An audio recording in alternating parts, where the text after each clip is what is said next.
오후의 시작 함께 하실래요? 안녕하세요. 다음 주까지 세상의 모든 정보 진행을 맡은 아나운서 정지원입니다. 홍명보 감독이 북중미 월드컵 3차 예선에 나설 축구 대표팀 명단을 발표했습니다. 명단엔 해외파 선수들이 대거 이름을 올렸는데요. 이를 두고 홍 감독이 변화보다 안정을 택했다는 평가가 나오고 있습니다.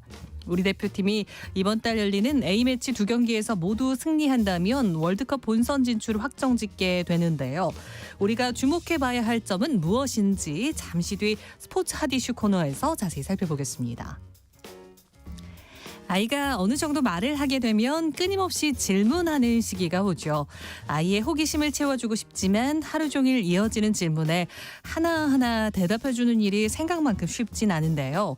이럴 땐 어떻게 대처해야 하는지 라디오 상담소 우리 아이는 왜 코너에서 알려드릴 예정이니까요. 궁금한 분들 계속 함께해 주시죠. 저희 방송은 KBS 1라디오 유튜브 채널을 통해서도 실시간으로 시청과 참여하실 수 있습니다. 많은 관심 부탁드리면서 KBS 세상의 모든 정보 목요일 지금 시작합니다.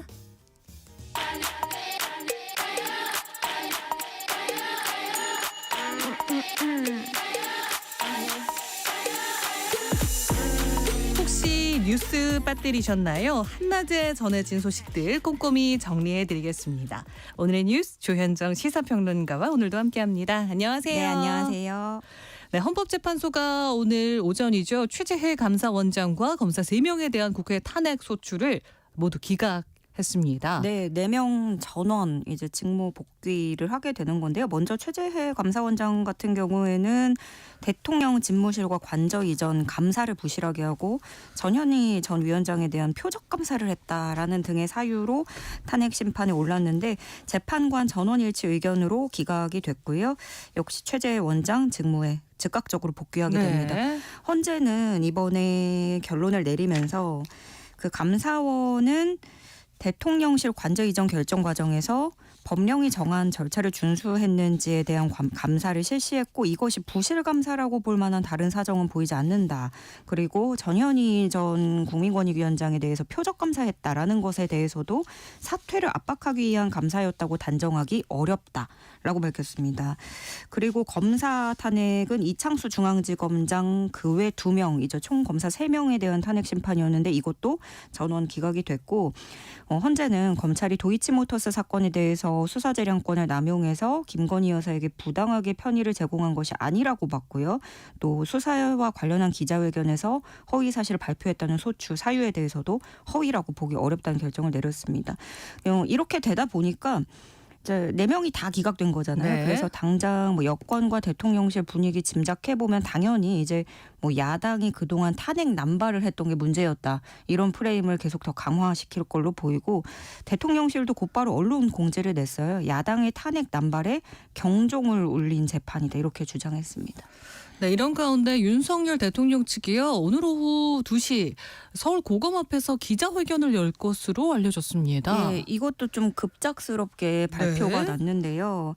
무슨 얘기를 할까? 아무래도 그 천대엽 법원행정처장이 어제 그 즉시 항고를 해서 상급심 판단을 받아봐야 된다고 생각한다라고 발언했던 것에 대해서 반박하는 내용으로 꾸려질 것으로 지금 얘기가 나오고 있어요. 네, 어제 그런 발언이 있었죠. 네, 윤갑근 변호사 비롯한 변호인단이 참석을 할 예정이고 서울 고검인 이유는 여기가 검찰 특수본이 있는 곳이거든요.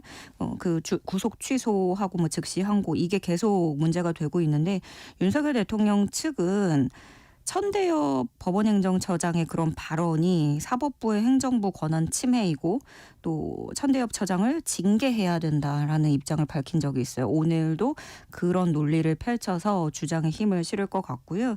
지금 오늘 이렇게 4명 탄핵 심판 선고가 났잖아요. 네. 다른 고위공직자들 선고부터 나오다 보니까 윤 대통령 선고는 더 늦어질 수 있겠다 얘기가 나오는데 원래 내일로 유력하게 점쳐졌었잖아요. 그거는 헌재의 기존 그런 전직 대통령 선고를 봤을 때 2주일을 넘기지 않았기 때문이에요. 그렇게 계산을 해보면 이르면 뭐 내일일 것이다. 그리고 보통 금요일에 하니까 내일로 봤지만 지금 상황으로서는 아직도 선고 기일을 뭐 밝힌 거 없고 그러면 빠르면 다음 주 금요일 혹은 그 다음 주 뭐 금요일까지도 얘기가 나오는데 물론 여전히 더 빠를 수 있다는 관측도 여전히 존재를 합니다. 다만 지금 들려오는 얘기는 다투는 쟁점이 워낙 많다 보니까 지금 뭐 구속 취소도 됐잖아요. 그래서 재판관들이 좀 결정문도 다시 다 엎어서 쓰고 더 꼼꼼히 이제 문제를 윤 대통령 측이 피청구인 측이 문제 제기할 만한 이 부분이 있는지 그걸 보고 그게 있다면 좀 삭제를 하거나 수정하고 그러느라 좀 시간이 걸리는 것으로 보여지고 있습니다. 대검찰청은 오늘 지휘부 회의를 열고요. 어제 국회 법사위에서 제기된 쟁점들을 검토할 것으로 이런 가운데 알려졌습니다. 윤 대통령 구속 취소 결정에 대한 즉시 항고 여부를 논의할지 관심이 쏠리고 있어요. 예, 뭐 심우정 검찰총장이 나와서 얘기를 했고 검찰이 뭐 내부 반발은 있다고 해도 따로 뭐 검토를 하는 건 얘기가 없었는데 어제 이 천대엽 법원행정처장의 발언이 아무래도 좀 계기가 되는 것 같고요. 천대엽 처장은 어제 국회 법사위 전체회의에서 현안 질의에서 어떤 얘기를 했냐면 즉시 항고 기간 7일로 알고 있고 금요일까지 남아 있으니까 그럼 지금 구속돼 있지 않은 상태이기 때문에 즉시 항고하고 법적 판단하는 데는 특별한 장애가 없다. 또 판단 여하에 대해서 그 후에 신병에 대해서 어떻게 하는지는 법에 정해진 절차대로 하면 될 거라고 얘기를 했고요. 그렇지만 또 김서구 법무부 장관 직무대행은 그 구속 취소라고 한 법원의 결정이 부당하다고는 생각하지만 즉시 항고를 하면 그게 또 위헌적일 수 있다라고 주장을 하기도 했습니다. 그러니까 법조계에서도 뭐 반발이 나오는 이유는 이거예요. 검찰은 재판부가 아니잖아요. 법원이 네. 아니고 그러니까 검찰은 법 집행기관이고 그 해석하고 결정하는 기관은 아니고 판단은 다 재판부가 하는 건데 검찰총장이 자의적인 판단을 했다라는 비판이 나오는 거고 여기에다가 법원행정처장 이 역할이 뭐냐면 전국 법원의 사법행정을 총괄하는 역할이거든요. 그런 처장이 상급심 판단이 필요하다라는 즉시 항고를 해야 된다라는 입장을 밝히면서 검찰의 고심도 깊어진 거고요. 그래서 대검은 지휘부 회의를 열고 이것에 대해서 논의하는 방안을 검토 중입니다. 네, 그런데요. 윤석열 대통령이 석방된 사례를 보고 구속 취소 청구를 하겠다. 이런 움직임들이 나타나고 있던데 어떤 얘기인가요? 예, 사실 예견됐던 후폭풍이기도 하고 검찰 내부에서도 즉시 항고를 포기한 거에 대해서 반발하는 게 이런 이유 때문이었는데 다른 사건들에 영향을 줄 수 있는 그런 것 때문이었는데 네. 이번에 그 명태균 씨, 김영선 전 의원 모두 구속 취소 청구서를 낸다는 거예요. 김영선 전 의원은 이미 법원에 구속 취소 청구서 보냈고 명태균 씨가 보내겠다고 밝힌 건데 김영선 전 의원 측 관계자는 그동안 김영선 전 의원이 구속 취소 청구를 한다고 해도 법원이 안 받아들일 거라고 생각을 했는데 윤석열 대통령한테 구속 취소 결정 내려진 거 보고 우리도 할 수 있겠다. 마음이 바뀌어서 결정하게 됐다. 영향을 받았다고 얘기를 했고요. 명태균 씨는 본인은 이제 증거 다 냈다는 거예요. 황금폰, USB 뭐 냈으니까 증거인멸이 없다. 원래 나를 구속한 사유는 증거인멸 염려였는데 다 제출했으니 이제 그런 구속 사유가 없다고 본다고 주장을 하고 있는 거고요. 그리고 또 검찰이 이게 뭐 날짜 계산이냐 시간 계산이냐 요게 문제가 되고 있잖아요. 근데 어제도 우리가 봤지만 대검이 앞으로 사건에 대해서 날짜 계산으로 하자고 지침을 내렸다 보니까 네. 그리고 또 김용현 전 장관은 보석 청구 항고가 기각이 됐잖아요. 지금 그대로 수감 상태인 거고. 그래서 이걸 두고 야권에서는 결과적으로는 윤석열 대통령 한 명에게만 예외적으로 적용이 됐다는 거예요. 구속 취소가. 그래서 이것이 부당하다는 사실을 보여주는 것이다. 이렇게 주장하고 있습니다. 이런 가운데 검찰이 오동훈 공수처장 고발 사건을 서울중앙지검 수사부서에 배당했다는 얘기도 들리네요. 네. 국민의힘이 원래 그 전에 그 윤 대통령 구속 과정에서 공수처가 내란죄 권한이 없는데 수사 권한이 없는데 불법 행위가 있었다라고 주장을 한 거고 그거에 대해서 오동훈 처장을 대검찰청에 고발을 한 거고요. 검찰은 이 사건을 서울중앙지검에서 공수처를 수사하는 부서 형사 1부에 배당했다는 소식입니다. 그런가 하면 오동훈 공수처장은 여당에 이어지는 사퇴 요구에 대해서 업무 집행에서 적법 절차를 위반한 점이 없고 법원도 수사권에 문제가 있다고 판단한 바가 없다. 이렇게 하면서 사실상 사퇴 거부 의사를 밝혔습니다. 한낮의 교양 파트너, 지금 여러분께서는 세상의 모든 정보와 목요일 함께 하고 계십니다. 계속해서 다음 소식 살펴보겠습니다. 여야는 윤 대통령 탄핵 심판 선고를 앞두고 거리 정치에 힘을 쏟고 있습니다. 예, 탄핵 찬성하는 반대하는 양측의 시민들도 모여 있지만 여야 정치인들이 총출동하고 있는데요. 네. 민주당 비롯한 야권은 단식 농성하고 삭발투쟁도 하고 도보행진에 돌입하면서 막판 여론전에 총력을 기울이고 있습니다. 도보행진 출정식에는 박찬대 원내대표, 또 김민석, 김병주, 전현희 최고위원, 김윤덕 사무총장 비롯해서 100여 명 의원들이 참석을 했고요. 이거는 여의도에 있는 국회부터 광화문까지 걸으면서 윤 대통령 파면을 촉구하는 건데 내일까지 진행이 됩니다. 그리고 회의를 갖고 국회 상임위 활동을 통해서 드러난 윤석열 대통령 가족의 비리, 부정을 담은 비리백서를 만들겠다 이렇게 예고를 하기도 했고요. 국민의힘은 표면적으로는 여전히 의원들의 소신이고 자발적인 참여다 이렇게 내걸고 있어요. 네. 그렇지만 사실 지금 상황은 말을 안 하는 것뿐이지 규모와 행동은 야당과 비슷한 수준이고 그래서 선을 긋는다라기보다는 사실상 지도부가 묵인하고 있다라는 평가가 나옵니다. 국민의힘도 이렇게 윤 대통령 탄핵 각하를 촉구하는 릴레이 시위에 들어갔는데 거기에 더불어서 나경원 의원 주도로 2차 공개 탄원서를 헌재에 직접 제출하기도 했어요. 네. 82명이 이름을 올렸는데 국민의힘 소속 의원 108명인 거 생각하면 거의 대부분이 하고 있다. 빠진 거는 주로 친한계 의원들이 많이 다 빠졌고 그리고 권영세 비대위원장, 권성동 원내대표 이렇게 딱 2명 지도부가 빠진 정도입니다. 네. 그런데 나경원 의원이 또 탄원서를 내면서 주장한 게 논란이 되기도 하고 있는데 나경원 의원 발언이 뭐였냐면 설령 계엄이 헌법 또는 법률 위반에 해당한다고 하더라도 민주당의 의회 독재의 심각성을 고려해서 기각 결정을 해주실 것을 요청한다라는 거예요. 나경원 의원은 그 윤석열 대통령의 내란 행위를 입증할 증거가 충분하지 않다고도 얘기를 했지만 곧바로 뒤에 하는 말이 설령 헌법 위반이라고 하더라도 기각을 해야 된다. 이 주장은 좀 무리수가 있다라는 비판이 쏟아지고 있습니다. 네, 또 헌법재판소가 최상목 대통령 권한대행이 마은혁 헌법재판관 후보자를 임명하지 않은 것은 국회 권한을 침해한 위법 행위다라고 결정한 지 벌써 2주가 지났습니다. 우원식 국회의장이 최권한대행을 향한 압박성 메시지를 냈습니다. 네.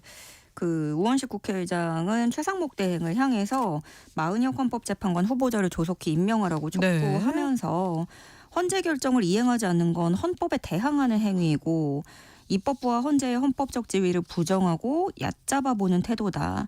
최상목 대행은 헌재 결정을 따르지 않아도 된다는 나쁜 선례를 만들고 있다. 이렇게 꼬집었고요. 그러면서 탄핵 심판이 막바지로 향하면서 이를 둘러싼 대립과 혼란이 너무 극심해져서 심각하게 우려하고 있다. 이렇게도 덧붙였습니다.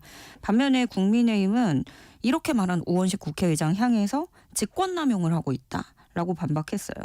권성동 원내대표 우원식 의장이 뜬금없이 기자회견 열어서 마 후보자 임명을 촉구하는 이유를 도무지 이해할 수 없다. 그러면서 최상목 대행을 향해서 이제 반대로 우원식 의장 요구에 절대로 응해서는 안 된다. 이렇게 또 압박을 한 거고요.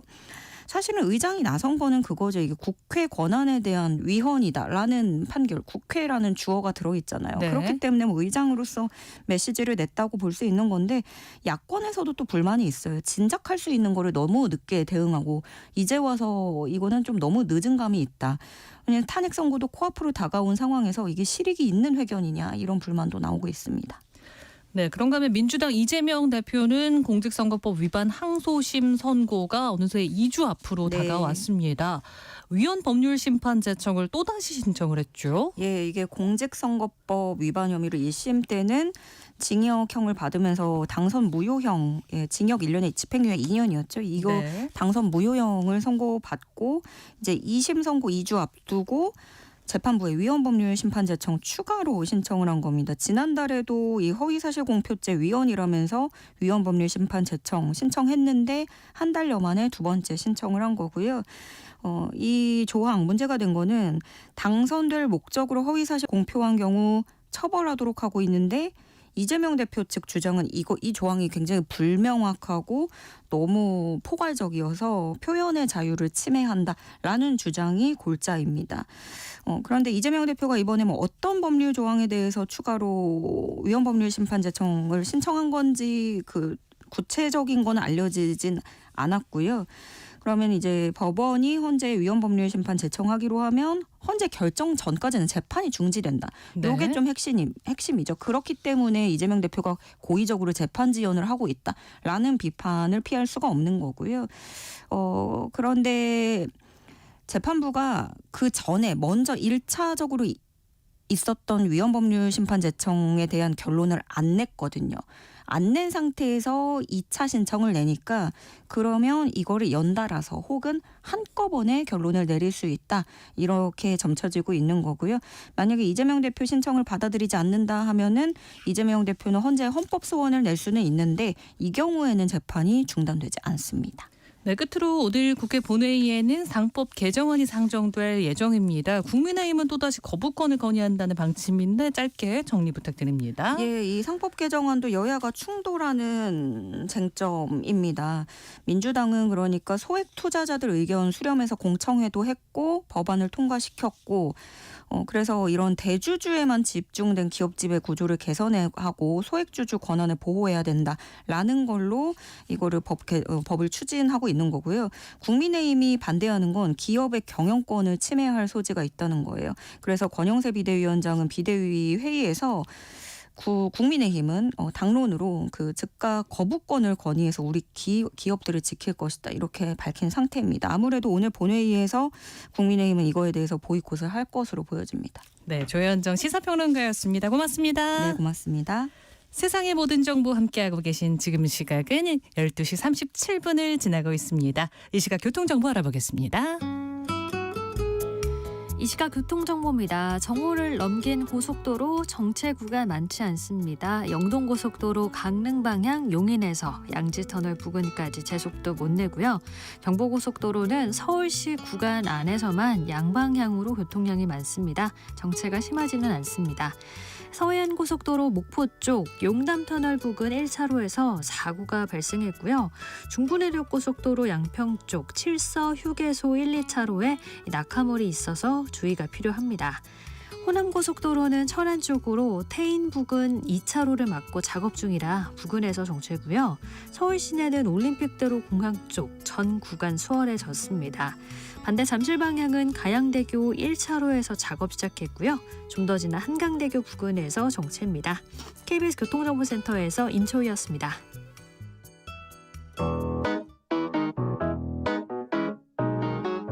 세상의 모든 정보는 청취자분들의 관심과 참여를 기다립니다.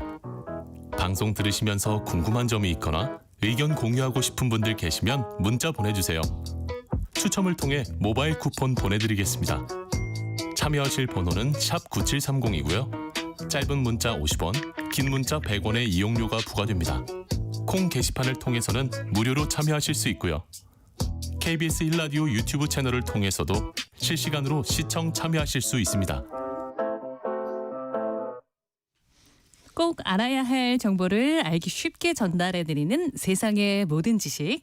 목요일에는 한 주간 있었던 스포츠 소식을 살펴보는 스포츠 핫 이슈 시간입니다. 정현호 KBS 스포츠국 PD와 함께합니다. 안녕하세요. 네, 안녕하세요. 네, 축구대표팀 홍명보 감독이 3월 A매치에 나설 명단을 발표했죠. 네, 지난 10일에 이 명단을 발표하면서 역시 좀 가장 기대가 되고 있는 선수가 아마도 좀 양현준 선수가 아닐까 싶어요. 네. 이 양현준 선수 같은 경우는 지난 아시안컵 이후로 13개월 만에 다시 대표팀에 발탁이 됐는데 최근 이 양현준 선수의 발끝이 굉장히 뜨겁습니다. 공식 경기 7경기에서 4골 5도움으로 거의 뭐 공격 포인트가 출전 경기 수보다 많을 정도인데 사실은 이 홍명보 감독이 양현준 선수를 2월 달에 지난 2월에 만나봤었는데 그때만 하더라도 좀 팀 내에서 어려움을 겪고 있다는 생각이 들어서 발탁을 하지 않았다 그래요. 그런데 그 이후로 좀 2월 이후부터 좀 좋은 경기력을 가지고 있었기 때문에 뽑지 않을 이유가 없었다. 이렇게 이야기를 또 하기도 했고 이번 2연전에서는 홍명보는 최정예 멤버를 또 구성을 했습니다. 양현준 선수뿐 아니라 손흥민, 이강인, 김민재 같은 주축 선수들 대거 이름을 올렸고요. 여기에 더해서 지난 거의 3개월 가량 부상으로 결장해 있는 황인범 선수도 오랜만에 또 이제 부름을 받게 됐습니다. 그리고 아마도 이 황인범 선수의 중원 파트너로는 백승호 그리고 박용우, 원두재 선수가 경쟁을 할 것으로 예상이 되고 있고 최전방 공격수 포지션에는 주민규 선수가 이제 포함이 됐습니다. 그리고 이 조현우 선수가 사실 이 아시아 챔피언스리그 경기에서 부상을 당해서 좀 걱정을 했었는데 최근에 이제 안면 보호대를 착용하고 다시 복귀를 했거든요. 조현우 선수도 포함이 됐고 아무래도 이제 많은 분들이 궁금해하실 새로운 처음 발탁이 되는 선수들에 대해 궁금하시는 분들이 많을 텐데 네. 수비수인 조현택 선수 그리고 골키퍼 김동원 선수가 이번에 처음으로 홍명보 감독의 선택을 받게 됐습니다. 이번 홍명보 같은 경우는 안방에서만 2경기를 치를 예정인데요. 돌아오는 20일에 오후 8시 고양 종합운동장에서 오만을 상대로 7차전이 열리고 25일 오후 8시에는 수원 월드컵 경기장에서 요르단과 8차전을 가질 예정이 되겠습니다. 네. 수비 불안 해소가 홍명보호의 중요한 과제인데요. 그렇죠. 그러니까 측면 수비를 두고 홍 감독의 고민도 좀 커 보인다 이런 분석이 많더라고요. 네, 뭐 양현준 선수를 비롯해서 최근에 공격진들의 흐름은 나쁘지 않은데 소위 말해서 허리 아래 미드필더 그리고 수비진에서는 조금 이제 걱정되는 부분들이 있습니다. 우선 이 대표팀의 심장 역할이라고 할 수 있는 황인범 선수가 3개월 넘게 좀 장기 부상이 있었기 때문에 뭐 복귀를 한다고는 하지만 과연 실전 감각이 어느 정도까지 올라왔을지 이 부분이 조금 이제 우려되고 김민재 선수도 아킬레스건 통증 등으로 네. 부상까지는 아니지만 이제 몸 상태가 좋지는 않은 상황이고 앞서 말씀드린 것처럼 조현우 선수도 지금 마스크를 쓰고 경기를 임하고 있는 상황이고 여기에 더해서 아무래도 양쪽 풀백 자리가 가장 큰 변수가 되지 않을까 싶어요. 이명재 선수가 이 버밍엄으로 이적한 다음에 지금 경기에 나서지 못하고 있는 상황이어서 이번 소집 명단에서는 제외가 됐거든요. 그래서 이 자리를 이 이을용 전 선수의 아들인 이태석 선수라든가 혹은 이 설영우 선수 이런 선수들이 과연 좌우 어디를 배치를 받아서 포지션을 메꿀 수 있을 것인가 이 부분이 이 풀백 포지션 경쟁이 좀 가장 중요한 변수가 아닐까라는 생각을 해봅니다. 네. 그리고 앞서서 언급을 해주셨는데 홈 경기 2경기 앞두고 있다고 하셨죠. 네. 그러니까 20일, 25일 이 2경기가 굉장히 중요한 경기라고요. 맞습니다. 지금 우리나라 같은 경우는 아시아 예선 3차 예선 B조에서 승점 14점으로 4승 2무로 선두를 달리고 있는데 아시아 예선 같은 경우는 각 조의 1, 2위가 본선에 직행하게 됩니다. 그런데 우리나라와 이 B조의 3위인 요르단과는 승점 차가 5점 차로 벌어져 있는 상황이거든요. 네. 그렇기 때문에 만약에 이번 2연전에서 좀 시원하게 연승을 거둔다면은 만약에 더 돌아오는 6월 A매치 기간 결과와는 상관없이 곧바로 본선 직행을 확정짓기 때문에 다가오는 6월 같은 경우는 유망주 선수들이라든가 홍명보가 조금 더 시험해보고 싶었던 다른 부분들을 시험해볼 수 있는 조금 여유를 가질 수 있는 상황이 되겠습니다. 그렇기 때문에 캡틴 손흥민 선수의 어깨가 무겁지 않을까 싶은데요. 그렇죠.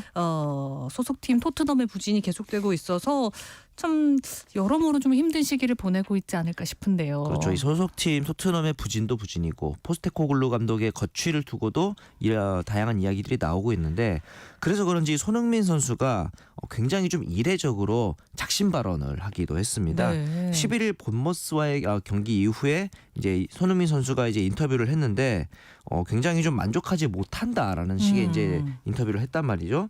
우리가 좀 더 강해져야 되고 더 나아가야 되는데 지금의 우리 모습은 좀 이상적이지 않은 경기력이다.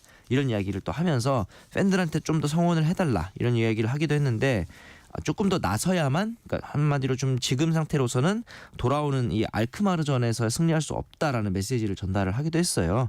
내일 열릴 알크마르전 같은 경우는 이제 유로파리그 8강 진출을 놓고 이제 경기가 열리게 되는데 만약에 이 유로파리그 8강 진출에 실패하게 된다면은 실질적으로 이번 시즌 또 무관에 그칠 가능성이 굉장히 높아지는 상황이거든요. 네. 그렇기 때문에 이 무관 시즌을 또 반복할 것이냐 손흥민 선수가 그리고 앞서 말씀드렸던 이 포스테코글루 감독의 최근에 그 여론이 너무 좋지 않기 때문에 경질까지도 이어질 가능성이 높다라는 현지의 보도들이 이어지고 있어서 이런 부분들을 조금 잠식하기 위해서 손흥민 선수가 워딩을 좀 강하게 가져가지 않았나 이런 생각을 해봅니다.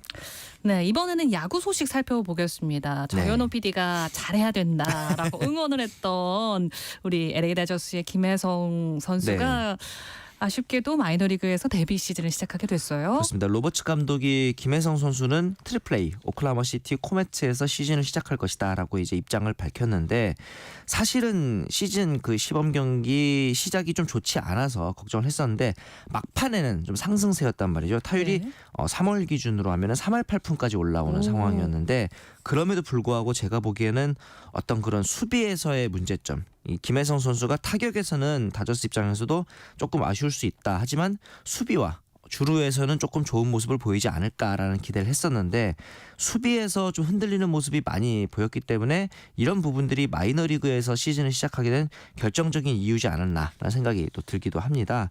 아무래도 이 뎁스가 다저스가 메이저리그 30개 구단 중에서도 가장 두터운 팀으로 유명하잖아요. 네. 그래서 이 김혜성 선수가 안정적인 조건을 제시한 다른 구단 대신에 다저스를 택했을 때 조금 우려 섞인 시선들이 있었는데 뭐 김혜성 선수의 선택이긴 합니다만 개인적으로는 조금 너무 어려운 도전을 택한 게 아닌가라는 생각이 들기도 하는데 김혜성 선수의 선택에는 다 이유가 있을 거라고 저는 생각을 하거든요. 본인이 지금 내가 가지고 있는 실력 외적으로 좀 더 성장하기 위해서 다저스를 택했다. 이런 이제 인터뷰를 한 적도 있었으니까 오클라호마 시티 트리플 A 구단에서도 좀 더 많이 배워서 더 나아진 모습으로 메이저리그의 콜업되기를 또 기대해 보겠습니다. 그리고 지난 주말 KBO 리그가 어느새 시범 경기를 시작했더라고요. 네, 맞습니다. 그리고 또 날이 따뜻해서인지 벌써부터 매진 행렬이더라고요. 이렇게까지 시범 경기가 사실은 저희가 옛날에 기억하는 시범 경기는 평일 때는 특히나 한가해서 약간 그 누워서 볼 수 있는 그런 풍경을 생각했었는데 네. 오늘도 이제 날씨가 풀리고 이러다 보니까 관중들이 벌써부터 야, 지금 줄을 서 있다고 합니다. 이 KBO에 따르면은 10일 날 경기가 이제 5개 구장 모두 1,000명 이상의 관중들이 자리를 했었고요. 개막일이었던 8일에는 67,200명이 몰렸다고 합니다. 이야. 이게 주말이었으니까요. 거기에 더해서 9일에는 역대 시범 경기 1일 최다 관중인 71,288명이 몰려서 이야. 모든 경기장이 매진 사례를 또 이루기도 했단 말이죠. 지금까지 이제 어제 경기 기준으로 했을 때 올해 시범 경기가 벌써 총 관중이 152,583명. 야, 이거 이렇게 되면은 이번 시즌도 1,000만 관중 노려볼 만한 페이스가 아닌가라는 생각이 들기도 합니다. 네, 그리고 개인적으로 저는 한화 이글스의 팬인데 그러시죠. 네네. 네, 올 시즌 정말 기대가 큽니다. 한화 네. 이글스가 신축구장을 만들었습니다. 맞습니다. 여기서 새 시즌을 시작하게 되는데 이 효과도 기대가 된다고요? 맞습니다. 이 한화 이글스 같은 경우는 지난 5년간 성적이 가장 좀 좋지 않았어서 KBO 리그에서 좀 이번 시즌을 절치부심하면서 기다렸을 것 같은데 1,000만 관중을 이끌어갈 가장 큰 역할을 한화가 담당하지 않을까라는 생각이 들기도 해요. 네. 지난해 한화의 이 관중 동원력이 팀 성적을 떠나서 굉장히 좀 경이로울 정도였거든요. 기존에 이글스 파크의 좌석수가 12,000석이었습니다. 그런데 한화의 지난 시즌 평균 관중 수가 11,327명이었거든요. 와. 거의 매 경기 10,000원에 가까운 관중 동원력을 보여줬단 말이죠. 좌석 점유율이 94%였는데 지난 시즌 홈에서 71경기를 치렀는데 이 중에서 47번이나 매진을 이뤘다고 합니다. 주말은 뭐 거의 다 매진이었다 이렇게 보면 될 것 같은데 새 구장에서 열렸을 경우를 단순 계산해 보면은 새 구장 같은 경우는 이제 총 관중 수가 27,000석입니다. 이렇기 이야. 때문에 지난해보다 이제 훨씬 더 늘어나지 않을까라는 생각이 들고 만약에 지난해처럼 94%의 좌석 점유율을 똑같이 이어간다고 가정을 했을 때는 19,000석에 이제 이르는 관중 점유율을 이제 기록할 와. 것으로 예상이 돼요. 네. 이렇게 되면은 올해 한화의 관중 수가 약 136만 8천 명이기 때문에 지난해 기준으로 봤을 때는 LG에 이은 두 번째로 많은 수치를 기록하지 않을까. 그리고 여기에 더해서 성적까지 만약에 더 상승된다면은 그 이상의 성적과 관중 동원력도 기대할 수 있지 않을까 이런 전망이 또 나오고 있거든요. 한편으로 이 한화가 좀 이제 특이한 점이 세계 최초로 또 이 수영을 하면서 야구 관람을 즐길 수 있는 인피니티 풀 그리고 가족 관람객을 위한 캠핑 공간, 뭐 비대칭 공간인 몬스터월 이런 와. 부분들도 이제 굉장히 좀 특이한 요소가 있기 때문에 저도 이제 약간 아이랑 갈 수 있는 경기장을 좀 찾다 보다 보니까 이런 식의 좀 특이한 시설들이 많이 있으면 아이들도 좋아하지 않을까 그런 생각이 또 들기도 하고요. 이렇게 한화는 모든 준비를 마쳤으니 이제 성적만 나오면 되는데 저는 그 중심에는 문동주 선수. 맞습니다. 네. 문동주 선수가 159.7. 이미 챙겨보고 계시는군요. 네. 이 과연 지난 2년간의 성적이 조금 아쉽다라는 평이 있었기 때문에 네. 이번 시즌 과연 어떤 모습을 보여줄 것이냐 그리고 더 나아가서는 선발이냐 불펜이냐 이 보직에 대한 궁금증도 많았었는데 김경문 감독이 뭐 그 계속해서 150, 160 가까이 던지는 선수를 불펜을 쓸 이유는 없지 않겠느냐 이렇게 일축을 하면서 문동주 선수가 선발진에 합류할 가능성이 높아졌습니다. 지난 11일에 열렸던 SSG 랜더스와의 경기에서 1이닝 동안 삼진 2개 속아내면서 너무 완벽한 피칭을 보여줬단 말이죠. 이렇게 되면 지금 한화 같은 경우는 외국인 2명인 코디 폰세 그리고 라이언 와이스가 워낙 좋은 피칭을 보여주고 있거든요. 여기에 더해서 류현진 선수 네. 그리고 FA로 영입한 엄상백 선수까지 건재한 이야. 가운데 문동주 선수가 이렇게 되면 이야. 5선발로 너무 지금 행복해하고 계시는 것 같은데 네. 이렇게 되면 문동주 선수가 5선발이라고는 합니다만 다른 팀 5선발보다 훨씬 더 강력한 이야. 5선발이거든요.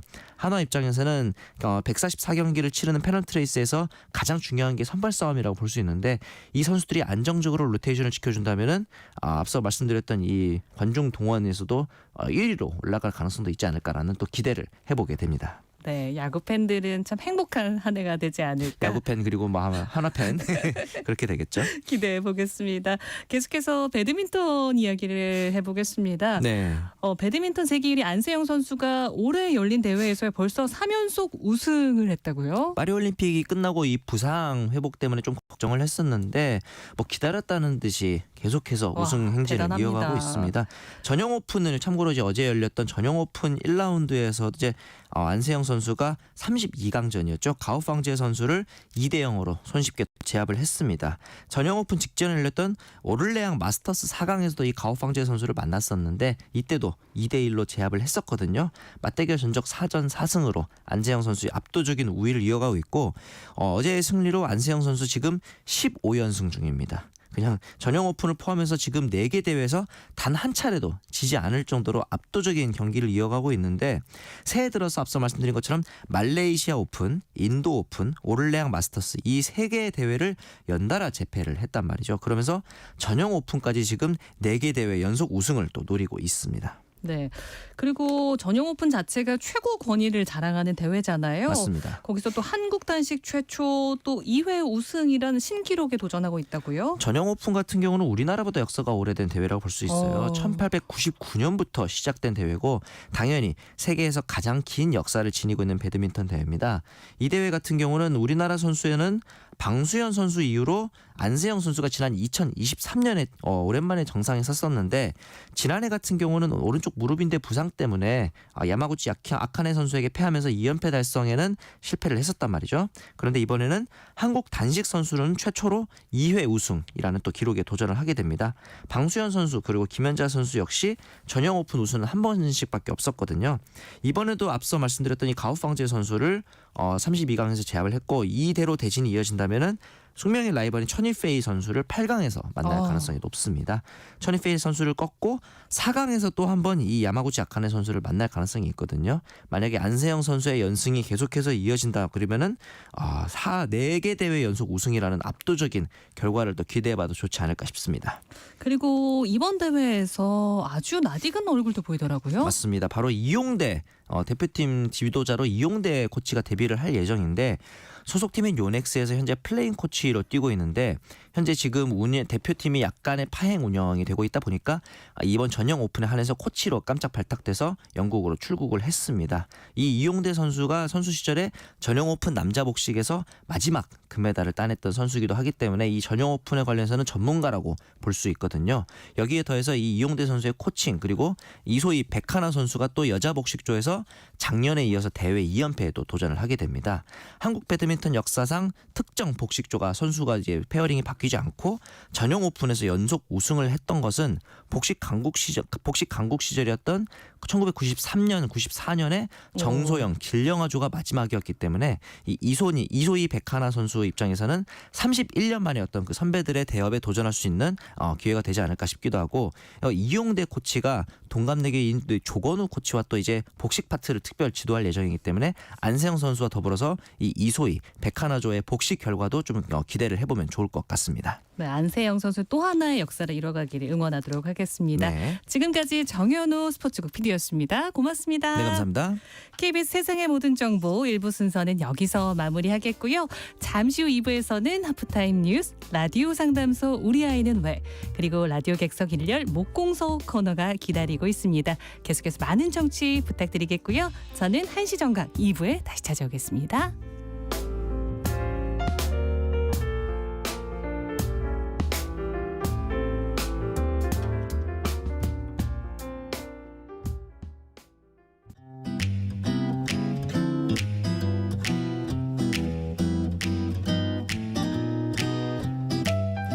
안녕하세요. 바른말 고운말입니다. 사람에게는 다리가 2개 있지만 소나 사자 같은 동물에게는 다리가 4개 있는데 이 같은 네발 짐승에게는 앞다리와 뒷다리가 각각 2개씩 있습니다. 지금 말씀드린 것처럼 앞다리는 기본적으로 네발 짐승이나 곤충의 앞쪽에 있는 2다리를 뜻하지만 이와는 전혀 다른 뜻인 동음 이의어도 있습니다. 예를 들어 앞다리도 정했으니 이제 이사할 일만 남았구나 라고 하면 이때는 집을 남에게 내어주고 새로 옮겨갈 집을 의미합니다.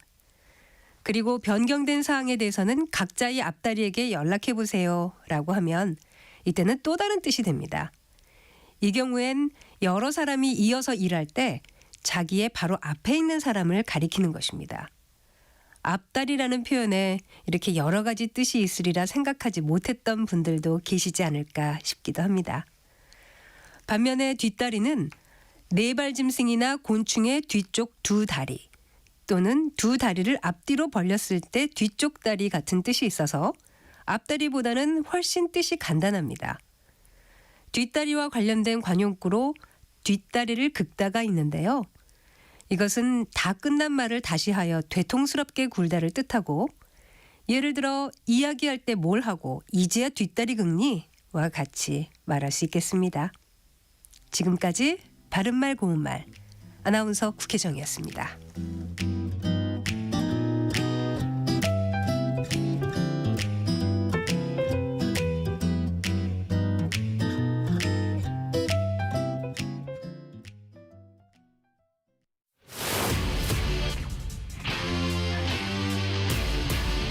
토론에 정답은 없습니다. 토론이 세상을 바꿀 수도 없습니다. 하지만 질문은 새로운 세상을 만들 수 있습니다. 질문으로 올바른 세상을 만드는 첫걸음. 평일 저녁 7시 20분 KBS 열린 토론.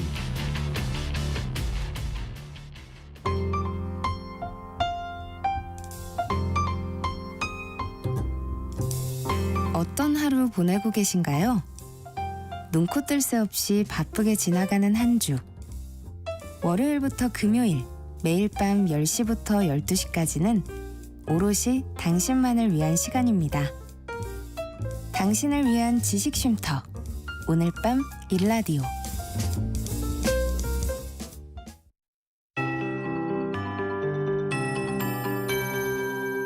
KBS 58분 날씨. 현재 수도권과 충청에서 미세먼지 농도 나쁨 단계를 보이고 있습니다. 북서풍을 따라 황사가 유입되면서 오늘 전국 대부분 지역에서 미세먼지 농도가 높게 나타나겠습니다. 낮부터 전국 곳곳에서 황사가 관측될 것으로 보이는데요. 낮 12시를 지나 서울 등 수도권에서도 황사가 관측되고 있습니다. 낮 12시 기준 1시간 평균 미세먼지 농도를 보면 고도가 높은 관악산은 148 마이크로그램, 서울도 129 마이크로그램을 보이고 있습니다. 외출 시에는 보건용 마스크를 꼭 착용하시기 바라고요. 황사는 내일까지도 일부 지역에 영향을 줄 것으로 보여 앞으로 발표되는 미세먼지 예보를 잘 참고하셔야겠습니다. 황사만 아니라면 오늘 전국 하늘 자체는 대체로 맑겠습니다. 날도 포근하겠는데요. 낮 기온 서울 15도, 춘천과 강릉, 대전과 전주 16도, 대구 17도까지 오르는 등 평년보다 2도에서 5도가량 높겠습니다. 특히 내일은 낮 기온이 서울 18도, 전주 20도까지 오르겠고요. 주말까지 평년 이맘때보다 포근하겠습니다. 낮 기온이 크게 오르는 만큼 기온차에 유의하시기 바랍니다. 다가오는 일요일에는 전국에 비나 눈이 내리면서 기온이 평년보다 낮아지겠는데요. 다음 주 월요일에는 아침 기온이 영하로 떨어지겠습니다. 현재 서울의 기온은 12.6도입니다. 조하늘입니다.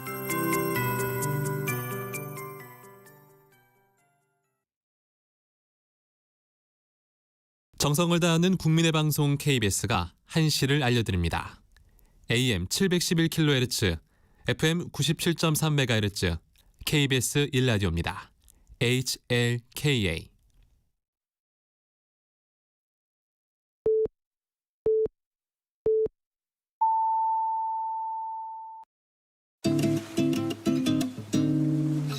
나른한 오후 오후를 책임질 영양 만점 지식 비타민. 세상의 모든 정보.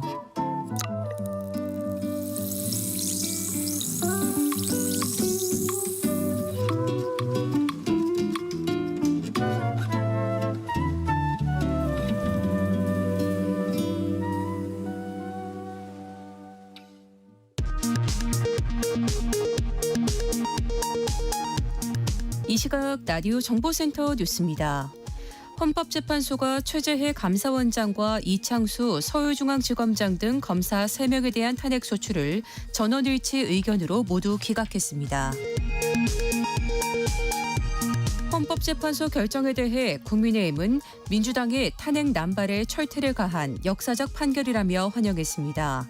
더불어민주당은 당혹스러운 분위기 속에 헌재의 결정 취지부터 자세히 살펴보겠다며 대응책 모색에 나섰습니다.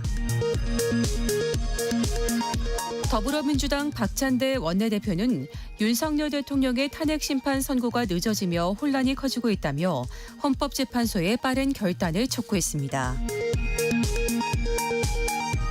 국민의힘 권영세 비대위원장은 윤석열 대통령 탄핵 심판 선고를 앞두고 연일 장외투쟁 중인 야당을 향해 헌재를 압박하려는 반헌법적 행태를 중단하라고 촉구했습니다.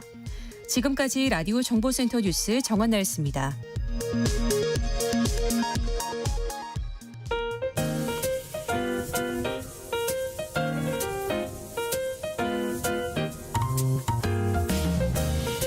정신없이 바쁜 하루, 지금 우리 주변에서 벌어지고 있는 사건, 사고 소식들 한숨 돌리며 살펴보시죠.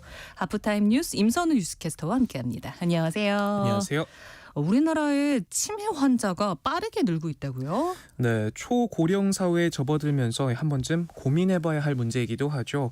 흔히 나를 잃어가는 병으로도 불리는 이 치매. 본인도 힘들지만 가족과 주변 사람들의 피해를 줘 노인들이 가장 두려워하는 질환으로 꼽히기도 합니다.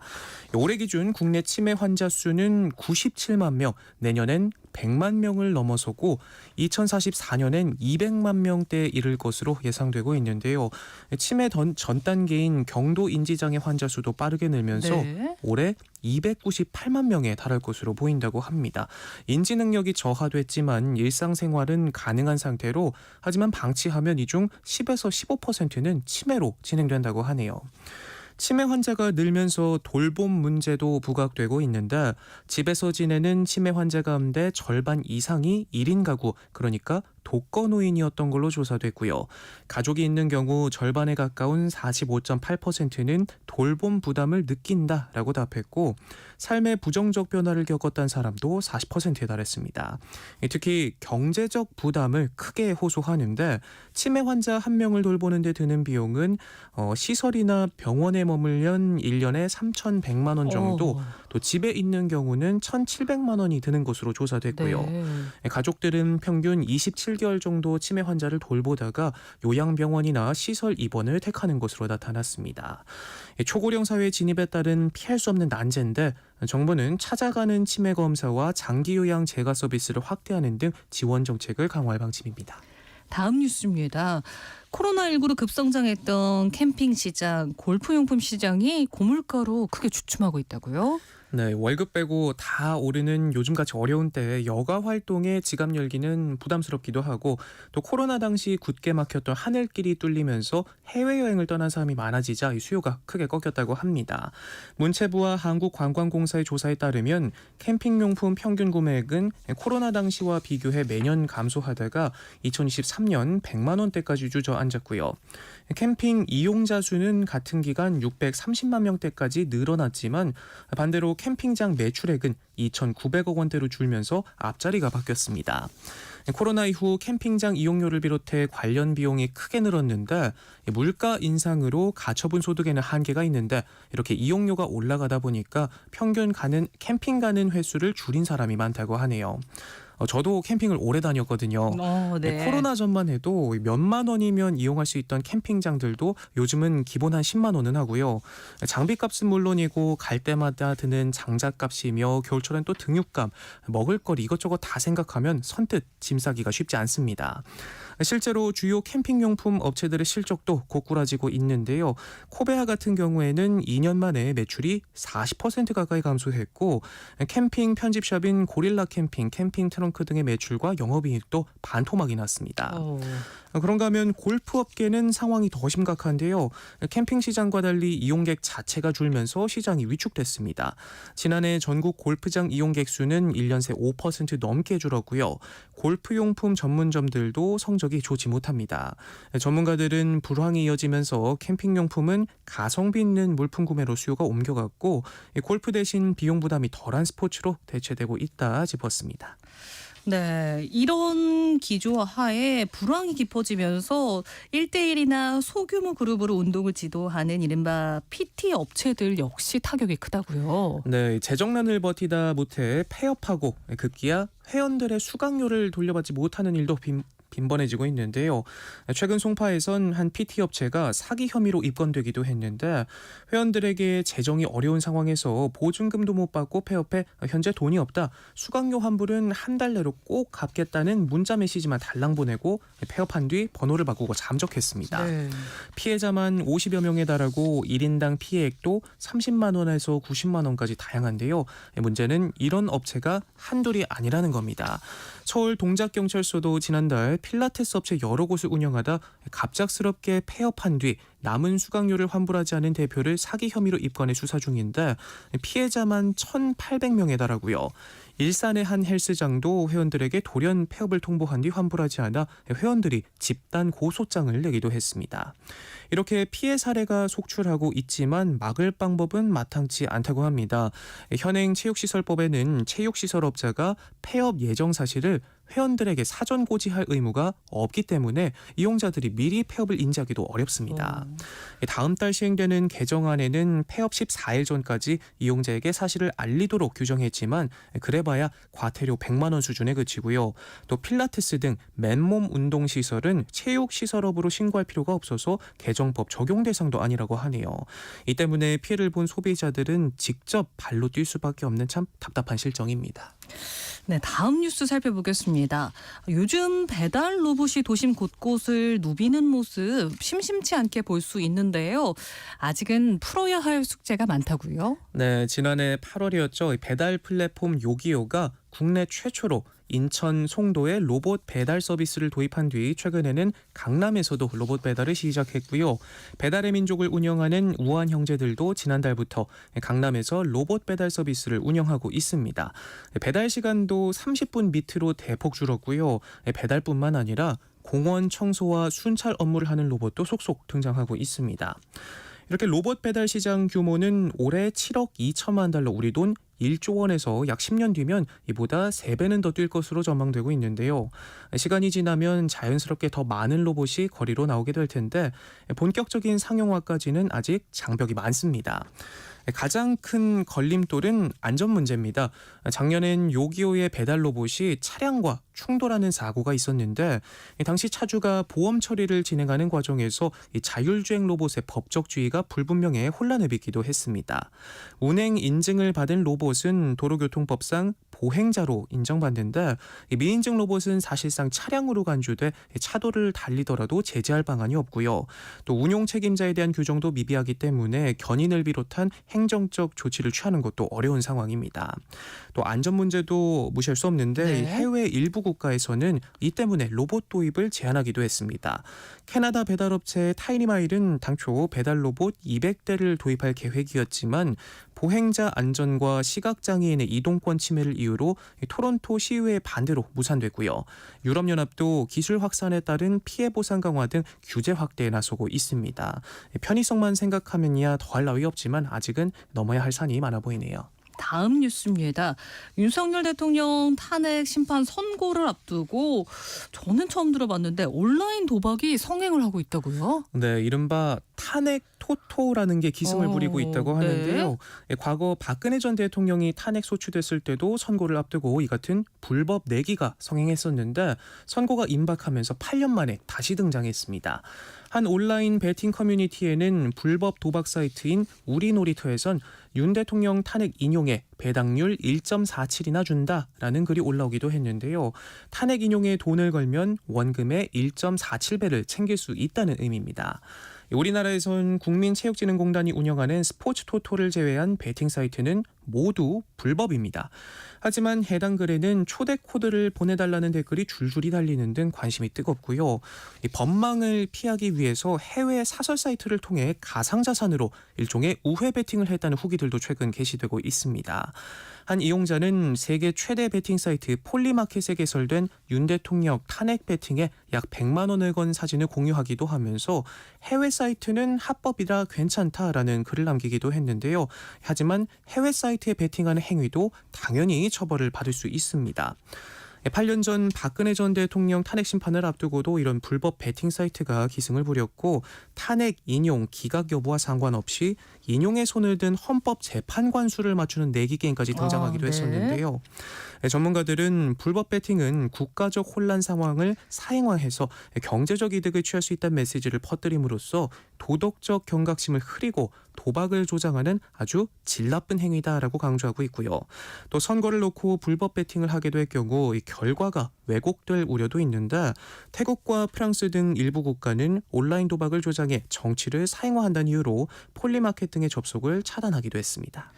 네, 그리고 대학들도 어렵다고는 하지만요. 최근 동국대 연극학부가 외부 후원금 100만 원을 받아오면 전공 수업에 출석하지 않아도 학점을 주겠다고 공지해 논란이 일고 있어요. 네, 참 어처구니 없는 일이죠. 네. 동국대 연극학부는 지난 10일 개강 총회에서 전공 필수 과목인 연극 제작, 뮤지컬 제작 과목을 수강하는 일부 학생은 공연 제작 실무에 90시간 이상 참여하거나 공연 예산에 보탤 후원금 100만 원을 받아와야 한다고 공지했는데요. 연기 연출뿐 아니라 홍보 마케팅, 공연장 대관, 장비 조달과 예산 관리도 모두 공연 실무를 이루는 요소여서 외부에서 후원금을 모금하는 과정도 교육 효과가 있다는 게 교수들의 입장이지만 이 비공식적 전통이 학부 차원의 공식 지침으로 하달된 것은 부적절하다는 반발이 나오고 있습니다. 일부 학생들은 앵벌이 노릇이 연극학부 전통이냐, 학점을 돈 받고 파는 게 말이 되느냐 쓴소리를 날리지만 연극학부 특유의 도제식, 교수와 학생 관계 때문에 쉽사리 문제를 제기할 수 없는 구조라고 하네요. 네. 동국대 연극학부 학부장은 연극학부 특성상 학교를 다니는 중 외부에서 연기자로 활동하는 학생이 많고 이 학생들이 수업에 참여하기가 현실적으로 어렵다며 후원금 모금 경험도 공연 제작을 위한 실무 교육이라고 판단했다 입장을 밝혔는데요. 그러면서 외부로 알려지면 오해를 살 만한 지침임을 인정한다며 빠른 시일 내에 이 규정을 철회하겠다 한 발 물러나고요. 대학가에선 비싼 등록금을 내고 학교를 다니는데 공연 제작에 필요한 예산은 대학이 부담해야 하는 것 아니냐라는 지적도 나오고 있습니다. 네, 또 요즘 다양한 형태의 초소형 카메라가 보안료 혹은 바디캠 등의 명목으로 손쉽게 거래가 되고 있는 가운데 불법 촬영에 악용될 가능성도 크다. 이런 우려가 나오고 있어요. 네, 네이버나 쿠팡 같은 온라인 쇼핑몰에선 안경 카메라나 시계 카메라 같은 검색어를 입력하면 이런 변형 카메라 제품이 우수수 쏟아져 나옵니다. 몰래 카메라로 검색하면 나오지 않는 제품들이지만 네. 이렇게 조금만 바꿔도 손쉽게 구매가 가능한데요. 시계나 볼펜, 단추, 보조 배터리 형태의 위장 카메라들이 20-30만 원대에서 거래되고 있는데 품절 상태인 제품도 적지 않고요. 제품 설명에는 렌즈 장착부가 외관상 보이지 않는다. 저조도 촬영 기능 같이 눈에 띄지 않는 고성능 촬영 기능을 강조하는 문구가 포함되어 있기도 합니다. 일부 업체는 아예 고객의 요청에 맞춰 만들어주기도 하는데 택배 배송 시 제품명이나 구매자를 특정할 수 없도록 비밀 배송을 해주는 업체도 있고요. 주문자 외 개봉 금지 같은 경고 문구를 넣어 신원을 감출 수 있도록 하기도 합니다. 특히 제품을 구매할 때 연령 확인 절차를 거치지 않아서 청소년 범죄도 부추긴다는 지적이 나오고 있는데요. 네. 지난해였죠. 제주의 한 고등학생이 학교와 도내 길거리 등에서 약 25명의 여성 신체를 불법 촬영해 검거된 사건이 대표적인 사례로 꼽히겠고요. 또 대전에선 10대 2명이 고등학교 여교사 화장실에 초소형 카메라를 설치하고 불법 촬영해 징역형 집행유예를 선고받기도 했습니다. 통계에 따르면 이런 불법 촬영 범죄는 매년 6,000건 안팎으로 발생하고 있다고 하네요. 그간 변형 카메라에 관한 판매 규제 시도가 없었던 건 아닙니다.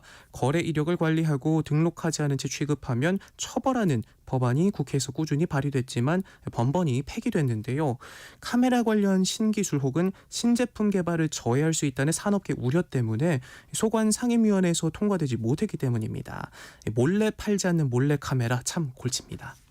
마지막 뉴스 살펴보죠. 소셜미디어 이용자 10명 중 3명은 SNS 광고를 보고 물건을 구매하는 것으로 조사됐어요. 네, 요즘 SNS에서 물건을 파는 인플루언서가 부쩍늘면서 이른바 파리피플이라는 신조어까지 등장했죠. 네. 그런데 말씀하신 것처럼 실제로 소셜미디어 이용자 10명 중 3명은 SNS 광고를 보고 물건을 구매할 만큼 영향력이 큽니다.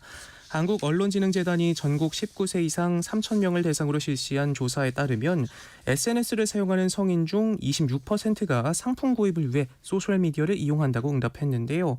19세에서 29세가 44%로 SNS를 이용한 상품 구매율이 가장 높았고요. 30대와 40대가 뒤를 이었습니다. 또 70세 이상의 SNS를 이용한 상품 구입도 2%대 정도 나오기도 했고요. 상품 구매를 위해 가장 많이 이용한 소셜미디어는 카카오톡이었고 그 다음이 인스타그램과 유튜브 순으로 조사되기도 했습니다. 카카오톡의 경우 선물하기, 톡딜 등의 간편한 기능이 있기 때문인 것으로 분석됐고요. 지난해 거래액만 해도 9,070억 원을 기록하면서 성장세가 점점 커지고 있다고 하네요. 네, 오늘 말씀 여기까지 함께 할게요. 임선우 뉴스캐스터였습니다. 고맙습니다. 고맙습니다. 내일 점심 메뉴 추천. 귀로 듣는 푸짐한 지식 한 상 어떠세요? 세상의 모든 정보. 아나운서 전주리입니다. 오늘도 참을 인을 새기며 육아서를 뒤적이고 계실 이 시대의 엄마 아빠를 위한 시간입니다. 라디오 상담소 우리 아이는 왜? 소아청소년 정신건강의학과 정연경 전문의와 함께합니다. 안녕하세요. 네, 안녕하세요. 네, 오늘은 어떤 이야기를 해볼까요? 네, 아이와 의사소통이 되면 육아가 조금 더 편해지겠지라고 생각하곤 하잖아요. 그렇지만 막상 아이가 말을 시작하면 쏟아지는 질문에 벅참을 느끼기도 하죠. 그래서 오늘은 질문이 많아도 너무 많은 우리 아이 하나하나 다 대답해 줘야 될까요? 라는 것을 주제로 함께 얘기를 나눠보고자 합니다. 네, 저는 4살, 6살 아들을 키우고 있는데 특히 큰아이가 질문을 꼬리에 꼬리를 물고 할 때마다 참 이렇게 힘겹다라는 생각을 많이 하거든요. 이건 왜 그래요? 저건 왜 그래요? 대한항공은 왜 그러고 아시아나항공은 왜 그러고 이럴 때 참 왜라는 질문을 아이들이 참 많이 하죠. 하루에도 몇 번씩. 네, 왜라는 질문은 기본적으로 어떠한 기초 지식을 알고 나야만 생성되는 것이거든요. 저 하늘에 있는 것이 하얀 구름이다. 그 자체를 알아야 엄마, 구름 왜 생기는 거야? 구름 왜 움직여? 이런 추가적 질문이 가능한 것이니까요.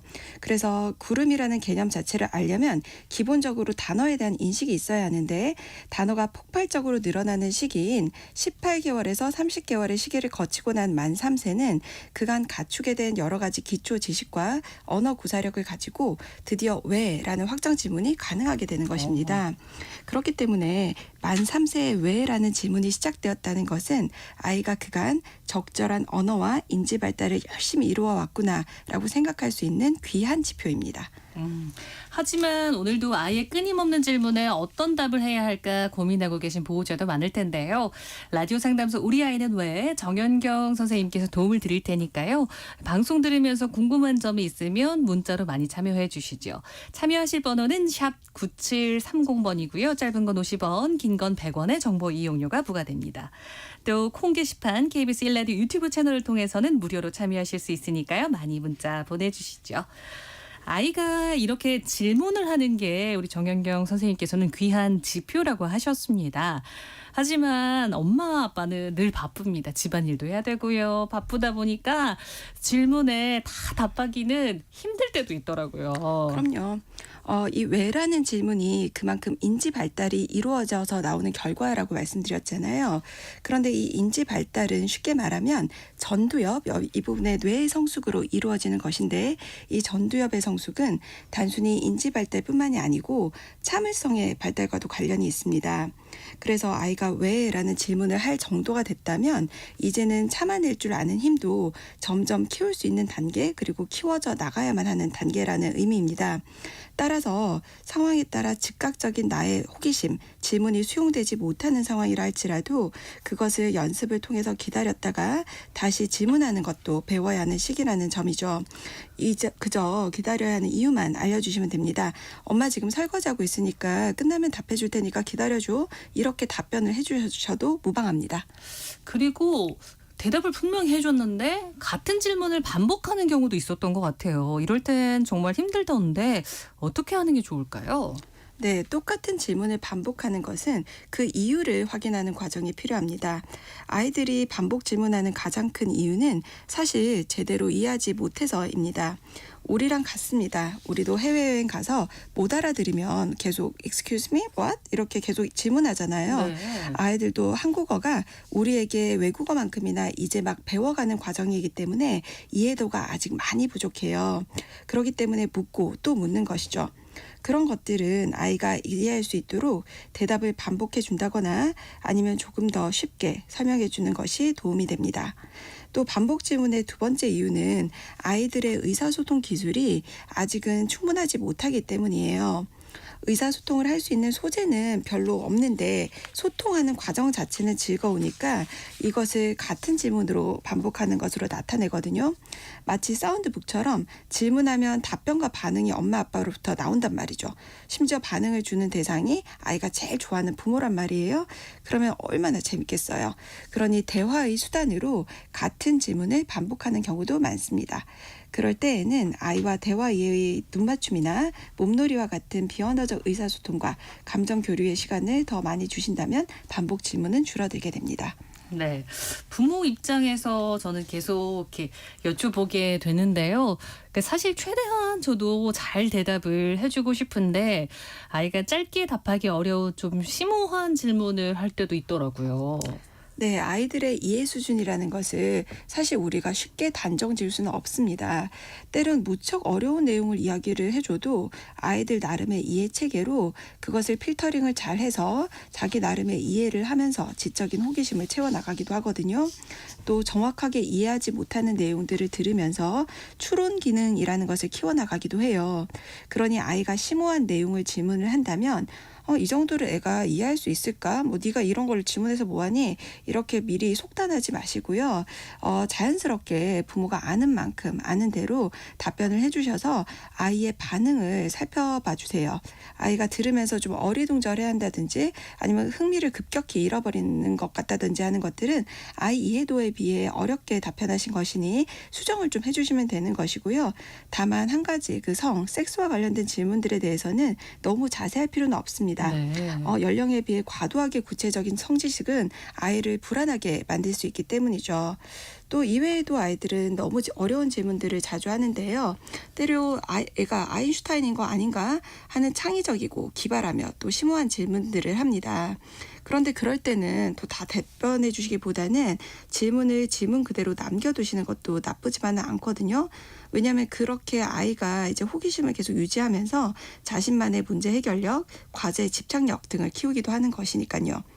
요즘 부모님들께서는 아이들의 어떤 욕구 아니면 호기심 이런 부분들에 대해서 가능한 즉각적으로 가능한 완벽하게 들어주셔야 아이들의 잠재력이 최대화될 수 있다는 일종의 육아 강박이 만연한 것 같습니다. 근데 오히려 그렇게 바로바로 제공되는 어떤 완벽한 답변들은 아이들의 과제 해결력을 줄일 수 있거든요. 그렇기 때문에 조금 여유를 가지고 답변을 해주셔도 됩니다. 그리고 실제로 어떤 부모님들이라도 모든 지식을 다 아시지는 못해요. 그럴 때는 엄마는 사실 잘 모르는데 내 생각에는 뭐 때문인 것 같은데 너는 어떻게 생각해? 이렇게 하면서 아이들의 생각을 키워주시는 것도 좋고요. 또 그 과정이 끝나고 나면 그러면 우리 같이 다른 사람들은 어떻게 생각하는지 한번 알아볼까? 하며 추가적 정보들을 책이나 인터넷을 통해 알아가 봐 주시면 충분하죠. 네.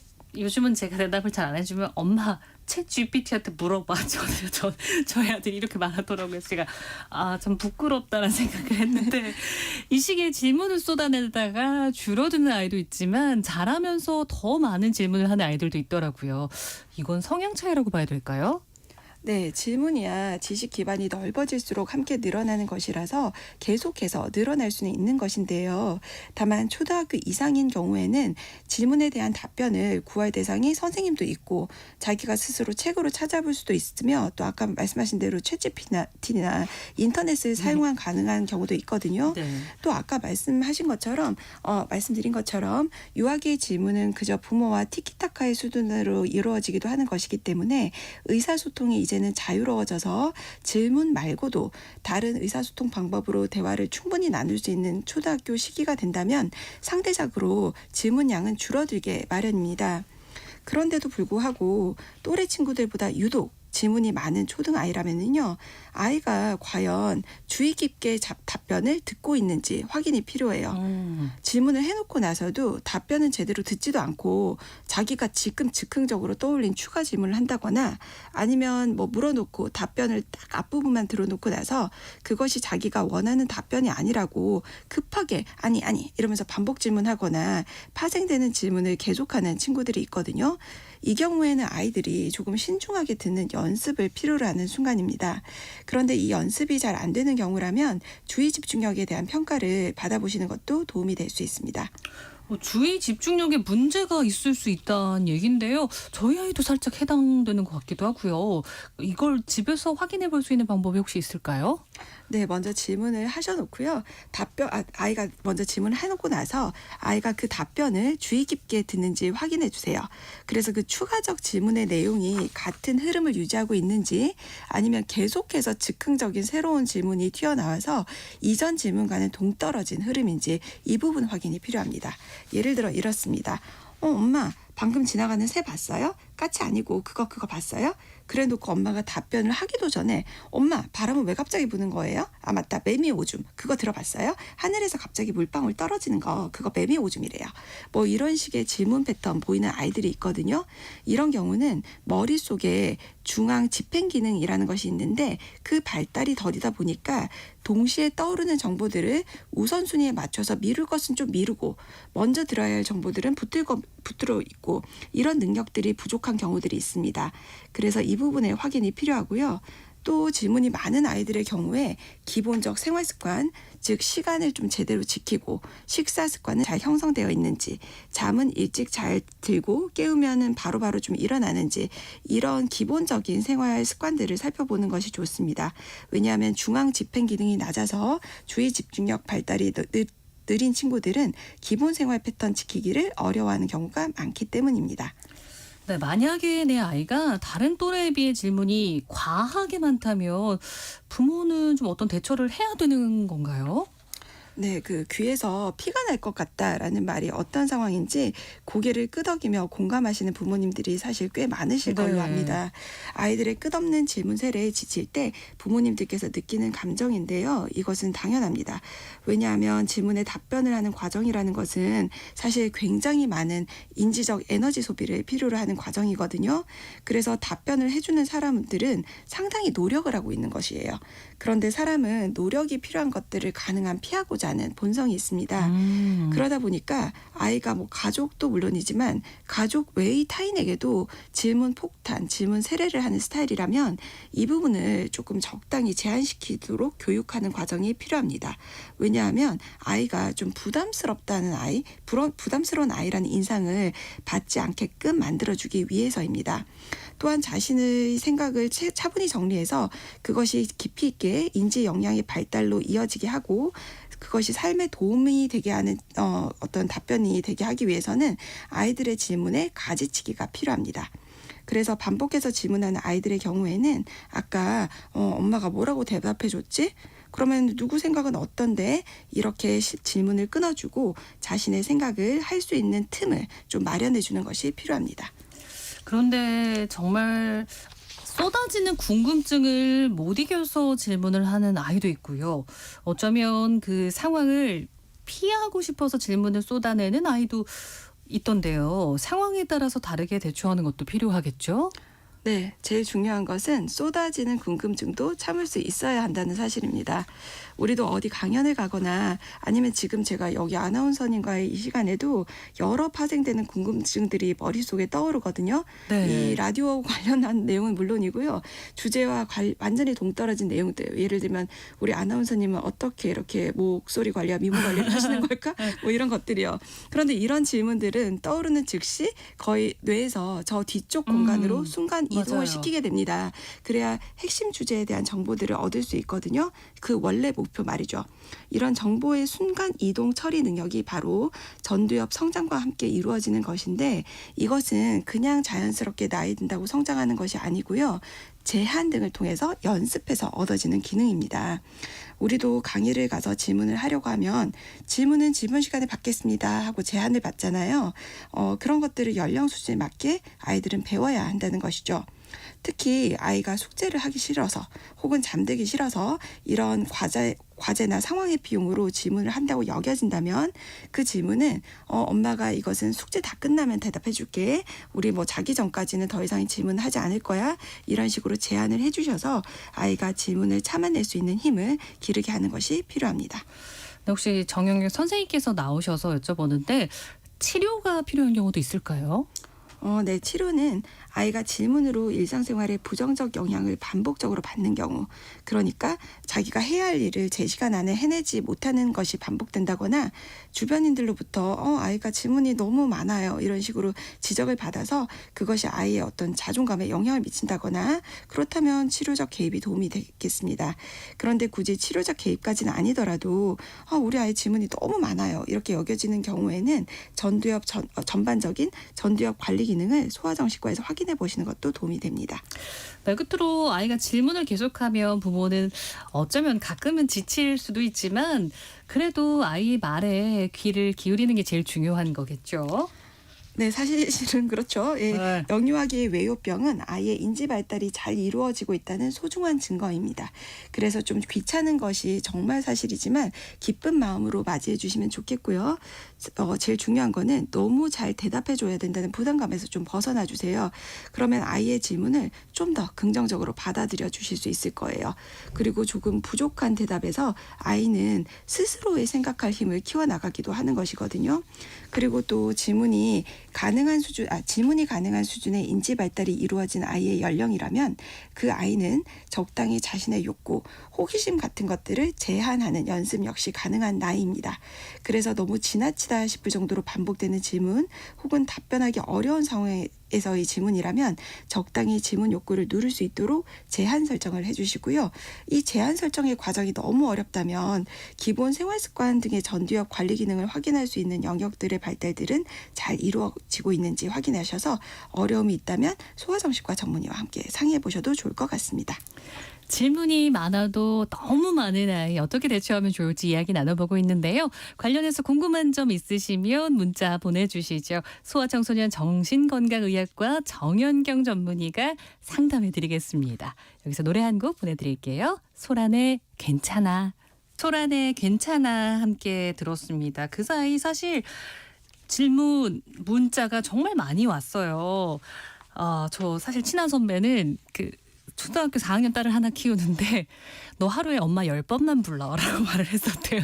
엄마를 너무 많이 불러가지고 그런데 그 10번을 아침 9시인가 이미 다 불러버렸다고 그래서 동생을 낳아줘야 하나 고민을 했다는 얘기를 들은 적이 있었는데 570 하나님 아이가 혼잣말 질문을 많이 하면 자폐를 의심해봐야 한다는 얘기를 들었는데 맞는 얘기일까요?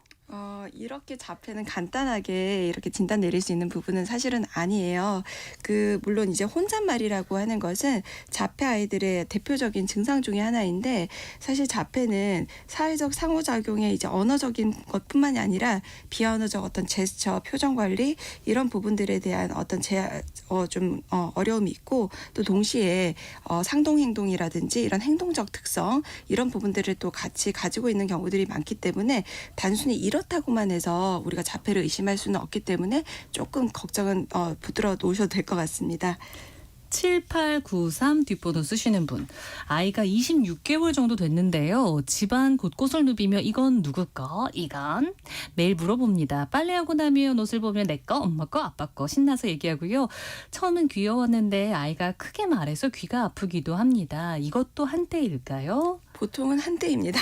보통은 한때인 것은 분명한데 이제 26개월이면 이 친구가 이제 26개월인데 누구 거 이건 뭐 내 거 아빠 거 이 정도면 발달이 이제 굉장히 적절하게 잘 이루어지고 심지어 조금 빠르기도 해요. 이제 그래서 기쁜 마음으로 받아들여야 되는 사인이긴 한데 누구 거 매일 물어보는 것이 아까 이제 제가 말씀드린 것처럼 아이가 이 나이 때는 그렇게 다양한 대화를 할 수 있는 어떤 재료가 자기가 없어요. 근데 의사소통은 하고 싶기 때문에 자기가 아는 재료로 최대한 반복해서 이렇게 소통을 하는 것이기 때문에 아이랑 많은 양질의 어떤 비언어적 뭐 수단들, 놀이 시간들을 많이 가져주신다거나 하면은 이런 질문들은 조금 줄어들고요. 그다음에 아직까지 26개월밖에 안 됐으면 음성 발달도 더디기 때문에 목소리 톤 조절이라든지 크기 조절 이런 것들이 많이 어려워요. 그래서 우리 귀가 좀 많이 아픈 것도 원래 정상적입니다. 네, 끝으로 1918님. 저희 조카는 반대로 질문이 너무 없어요. 좀 걱정되는데 괜찮을까요? 하셨거든요. 연령에 따라 다르죠. 그래서 뭐 중고등학생들이면 좀 질문이 없는 게 어쩌면 좀 당연할 수도 있고 그러는데 질문이 너무 없는 이제 영유아기 아동들의 경우에는 약간 이제 완벽주의적인 성향이 있는 애들이 있어요. 이제 그러다 보면은 이게 내가 스스로 일단은 다 확인해서 상대가 이 부분을 제대로 이해할 수 있을까 아니면은 이 질문이 적절할까 이런 데 대한 어떤 그 심사숙고가 좀 많은 친구일 수 있거든요. 그래서 아이한테 좀 안심시켜주는 과정이 필요합니다. 틀려도 괜찮아. 4222님이 이렇게 문자 보내주셨네요. 질문 너무 많이 할 때 다 답하지 못하고 키운 아들에게 오랜 세월이 흘러도 미안한 마음이 드네요. 하셨습니다. 라디오 상담소 우리 아이는 왜 오늘은 여기까지 함께 이야기 나눌게요. 정연경 전문의였습니다. 고맙습니다. 감사합니다.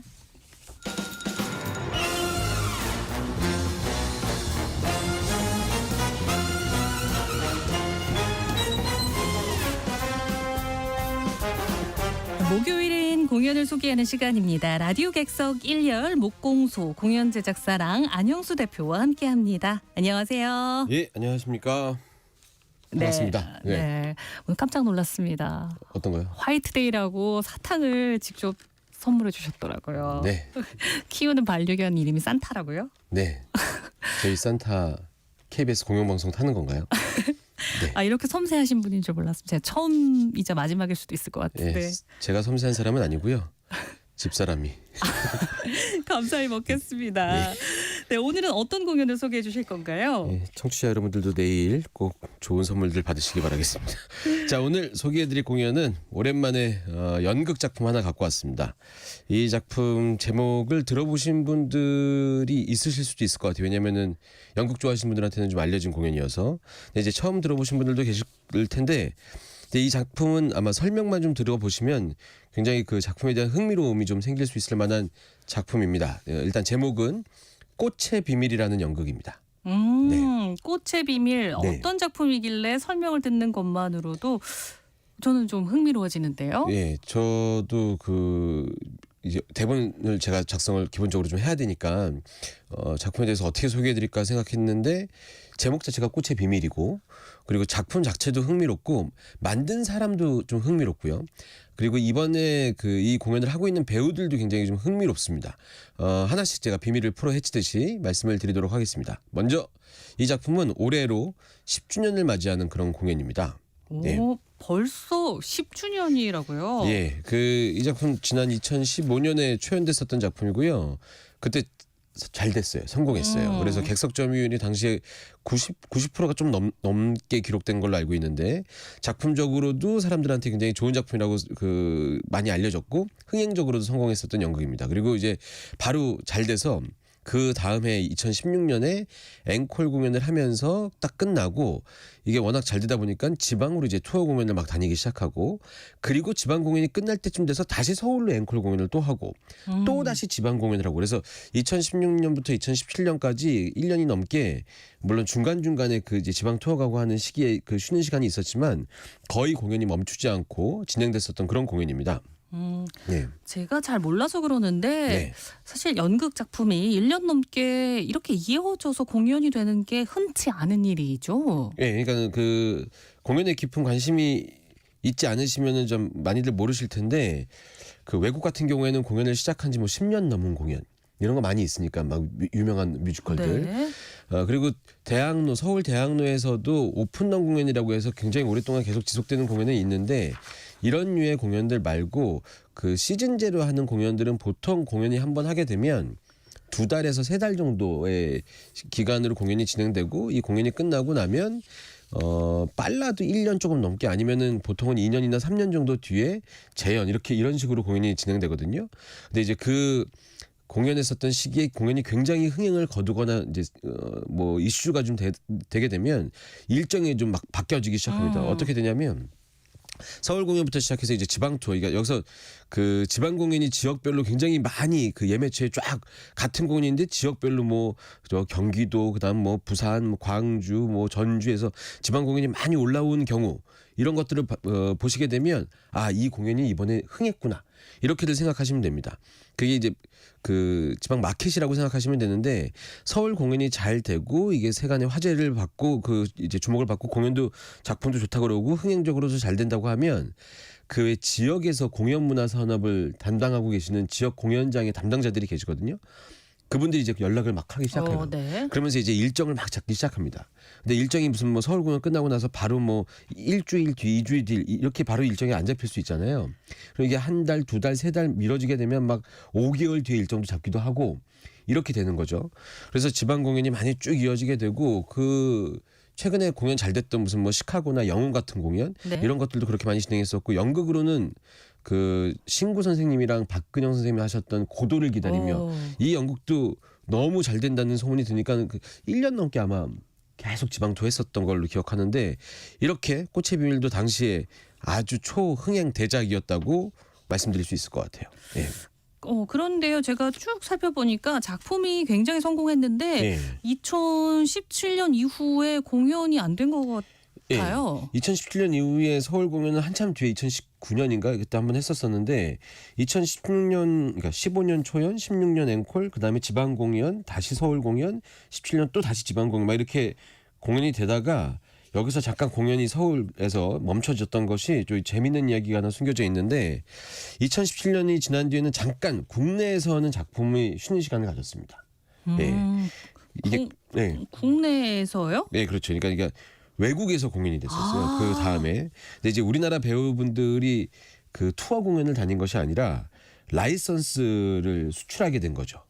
예. 이야, 그러면은 꽃의 비밀은 일단 국내 작품인 거죠? 그렇죠. 이게 그 공연 이런 정보 모르고 보신 분들은 공연 내용 보면은 우리나라 공연 같지 않거든요. 배경이 외국이어서. 근데 사실 이 공연은 우리나라 그 장진 감독, 장진 연출, 장진 작가, 장진 감독의 작품입니다. 예. 우리가 알고 있는 그 장진 감독님. 맞아요. 예, 영화 하시는 그 가끔 예능 프로도 나오시고 그 아마 많이 아시는 분들은 그 킬러들의 수다나 굿모닝 프레지던트 같은 영화 때문에 아실 텐데 이분이 워낙 그 연극 작가를 많이 하셨었는데 글을 많이 쓰셨거든요. 이때 재기발랄한 유머 감각도 굉장히 많으시고 이제 스토리텔링 자체가 약간 독창적이라고 해야 되나? 그런 자기만의 색깔이 확실한 작가분이신데 여기서 놀라운 거는 장진 작가가 이 작품을 썼다는 게 놀라운 게 아니라 장진 작가가 이 작품을 단 2주 만에 썼다는 게 좀 흥미로운 얘기입니다. 네. 2주 만에 대본을 썼다고요? 예. 대단하신데요. 2시간 가까운 연극 대본을 2주 만에 썼다. 이게 무슨 뭐 왜 저희 그 히트곡 같은 거 나오면 작곡가들이 이 노래는 어느 날 갑자기 샤워하다가 문득 멜로디가 생각나서 뭐 몇 분 만에 작업했어요. 이런 거 있잖아요. 근데 공연 2시간짜리 대본을 이렇게 써내는 게 이게 보통 일이 아니거든요. 근데 그게 가능했다고 하더라고요. 저도 이제 들은 얘기인데 이게 이유가 좀 다른 게 또 있습니다. 그 2주 만에 쓸 수 있었던 가능했던 이유가. 비화. 예. 이게 이제 과학적으로는 전혀 증명되지 않은 하지만 본인이 말했으니까 사실인 이야기인데 저도 이제 그 얘기 들어보니까 꽃의 비밀 초연 올렸던 그 바로 그 직전에 장진 감독이 이사를 했다고 하더라고요. 모두 다 이제 뭐 이사하실 때 다 여러 가지 뭐 가족이나 아이들이나 뭐 이런 여러 가지 환경 생각해서 이사하시잖아요. 그렇게 해서 이제 주택을 결정을 해서 이사를 하려고 했는데 당시에 부동산 아주머니가 그 이 집을 보면서 그런 말씀을 하셨다고 하더라고요. 그 여기가 돌산자락이라서 기가 너무 세다. 이 집이. 그래서 특히 사업하는 사람들이 여기 오면 많이 망해 나간다. 이거 이사 오지 말라는 얘기잖아요. 근데 특이하게 예술하는 사람들은 여기랑 기가 잘 맞으면 기가 막히게 잘 된다. 이런 얘기를 하셨대요. 부동산 아주머니가. 그리고 이사를 가자마자 그 주에 대본이 막 생각이 나면서 막 써지면서 이 꽃의 비밀 대본이 완성됐다고 하더라고요. 예, 장진 감독 본인도 이 기가 맞아도 너무 좀 심하게 잘 맞은 거 아니냐. 뭐 이런 얘기를 했다고 하더라고요. 진행자님 약간 표정이 못 믿는 것 같은데. 아니요, 저는 어느 동네인지 네. 서울의 어느 어디쯤일까 지금 저 혼자 추측을 하고 있습니다. 네, 제가 부동산 관련된 얘기까지는 제가 할 수가 없을 것 같아요. 알고 계시나요? 아니 안 물어봤습니다. 거의 기가 잘 맞아야 되는 데지 사업한 사람은 망해 나간다고 했으니까 네. 저희 거기까지는 좀 안 가보려고요. 예. 근데 이렇게 만들어진 이 꽃의 비밀이 장진 감독 작품 색깔처럼 그 굉장히 그 위트 있고 전개도 빠르고 반전도 이제 예상하지 못했던 반전들이 있고 그리고 이 장진 감독 작품을 좋아하시는 분들이면은 그 장진 감독 특유의 그 코미디 코드가 있거든요. 이런 게 굉장히 잘 살려져 있는 대본이라서 그런 것들에 대해서 좀 관심 있으신 분들은 놓쳐서는 안 될 작품이라고 말씀드릴 수 있을 것 같고 여기서 이제 흥미로운 점이 하나 더 있어요. 어떤 건가요? 예, 이게 그 제가 아까 잠깐 조금 전에 말씀드릴 때 서두에 말씀드렸는데 이 작품이 처음 생각했을 때는 장진 감독이 그 배경을 우리나라 밀양에 사는 아주머니들의 이야기로 써볼까라고 생각을 했었었대요. 거기 이제 그 우리나라 연극 보면은 그 사투리 같은 게 좀 들어가면 훨씬 보기에도 생동감 있고 사실적으로 느껴지기도 하고 재미도 있으니까. 근데 그렇게 만약에 만들었더라면 이 작품이 나중에 해외에서 공연되었을 때 이 작품의 특유의 맛을 살려내지 못할 거라는 그런 아쉬움이 먼저 걱정이 되더래요. 그래서 아예 생각을 바꿔서 이 작품을 외국에 원래 원작이 있는 작품을 번역한 것처럼 번역극처럼 쓰자고 마음을 아예 바꿔 먹었다고 하더라고요. 그러면서 이제 처음부터 해외에서도 다른 나라 말로 공연됐을 때 그 재미가 그대로 느껴질 수 있게. 그래서 조금 전에 말씀드린 그 2015년에 초연하고 2016년에 재연한 다음에 지방 공연하고 한 다음에 외국 공연이 빠르게 라이선스 얘기가 할 수 있게 되었고 그래서 이미 중국이나 일본에서는 라이선스로 공연이 된 작품이라는 거죠. 그래서 이게 처음 연극을 이 대본을 썼을 때 거기까지 생각해 놨다는 것이 굉장히 좀 놀라운 일이고 지금도 유럽에서 공연할 라이선스 얘기를 진행하고 있는 중이라고 하더라고요. 예. 정말 흥미로운 이야기의 연속인데요. 네. 설마 또 있을까요? 네, 제일 흥미로운 건 사실 줄거리입니다. 아직 줄거리 얘기를 못 들었어요. 네, 공연 얘기를 안 해드렸는데 제가 이제 그 다른 작품들 소개해드릴 때는 그래도 어느 정도 말씀드리는데 저는 이런 작품이 줄거리 얘기하기가 좀 힘들더라고요. 이게 저는 웬만한 무슨 뭐 서스펜스 스릴러 막 이게 반전 있고 이런 작품보다 코미디 작품을 설명을 해드리면 보는데 재미가 확 덜해져서 그래서 그런 부분에 대해서 조금 이해해 주시고 제가 간단하게만 줄거리를 좀 말씀드리겠습니다. 네. 어떤 이야기일까요? 예. 일단 그 밀양의 아주머니들로 만들려고 했었던 얘기 배경이 완전히 바뀌면서 이 작품은 이탈리아 외국으로 합니다. 이탈리아 북서부의 작은 시골 마을 저는 안 가봤는데 빌라페로사라는 곳이 있다고 합니다. 빌라페로사라는 곳을 배경으로 하고요. 여기에는 4명의 여성이 있는데 이 4명의 여성은 모두 다 결혼한 여성들이에요. 근데 이 여성들의 남편들이 어느 날 축구 경기를 보러 떠납니다. 이탈리아니까 축구 이런 거 굉장히 뭐 열정적인 나라잖아요. 축구 경기를 보러 떠나게 됩니다. 근데 이제 이런 기회가 흔하지가 않으니까 남편들이 다 한 번에 떠난 날짜가 별로 있지 않으니까 이 동네에 남은 이 여성들이 자기들끼리 이제 즐거운 시간을 보내기 위해서 모이는 거죠. 일단 가장 큰 언니 소피아의 집에 모이기로 합니다. 네. 여기서 이제 모이는 캐릭터 4명은 잠깐 말씀드리면 왕언니, 이 집에 모이는 그 제일 대장 언니 소피아고 그리고 자스민이라는 여성인데 이분은 술고래예요. 술을 엄청 드십니다. 예. 그리고 굉장한 외모를 자랑하고 있는 미모를 담당하는 모니카라는 여성이 있고 그리고 웬만한 일들은 아주 똑부러지게 해결을 잘해내는 맥가이버라고 할 수 있는 그 진아라는 여성이 있습니다. 네, 이렇게 4명이 간만에 모인 분위기에서 아주 즐겁게 웃음과 수다가 끊이지 않는 그런 시간을 갖게 됩니다. 예. 맥가이버 맥가이버 모르는 분들도 계실 것 같은데요. 맥가이버 이제 모르시나? 사건이 발생을 해야 될 것 같은데요, 이탈리아에서. 네, 그렇죠. 이제 여기서 이제 이 상황 코미디이기 때문에 사건이 발생하는데 제가 이 어떤 사건인지 자세히 말씀드리기는 이제 공연장에서 보셨으면 좋겠고 어떤 사건이 발생합니다. 그리고 이제 4명의 여성들이 어떤 상황에 놓이게 되는데 이 상황은 이 4명의 여성들이 무엇인가를 해야 되는 상황이 되거든요. 이 무엇인가를 말씀을 드릴 건데 이 4명의 여성들이 어떤 걸 해야 되냐면 본인들의 각자의 남편처럼 변장을 해야 되는 상황이 와요. 그러면서 이제 이 주부들한테는 그 보험금을 타내야 되는 미션이 생긴 거예요. 이게 딱 하루만 본인들이 남편으로 변장을 해서 속일 수 있으면은 거액의 보상을 받게 되는 거죠. 이제 이 어느 날 굉장히 평화롭고 즐거운 어떤 날 갑자기 생긴 일 때문에 이 4명의 여성들이 무언가를 해내야 되고 이 무언가를 해내는 과정 중에 예측할 수 없는 일들이 자꾸 벌어지고 글로 가면서 이제 템포가 빨라지면서 관객들도 무대 상황도 배우들도 긴장감이 올라가고 웃음이 생각지도 못했던 것들 때문에 웃음이 터지고 이런 공연이라고 말씀드릴 수 있을 것 같아요. 예. 설명을 잘해주셔서 그런가요? 듣기만 해도 전혀 스토리를 말씀 안 해주셨는데 벌써 재밌을 것 같은 느낌이 드는데 예. 연극 꽃의 비밀 올해가 10주년 공연이라고 하는데요. 네네. 그런 또 출연진이 정말 화려하네요. 예, 그 출연진이 화려하다는 표현이 그냥 이렇게 얘기하면 될 것 같아요.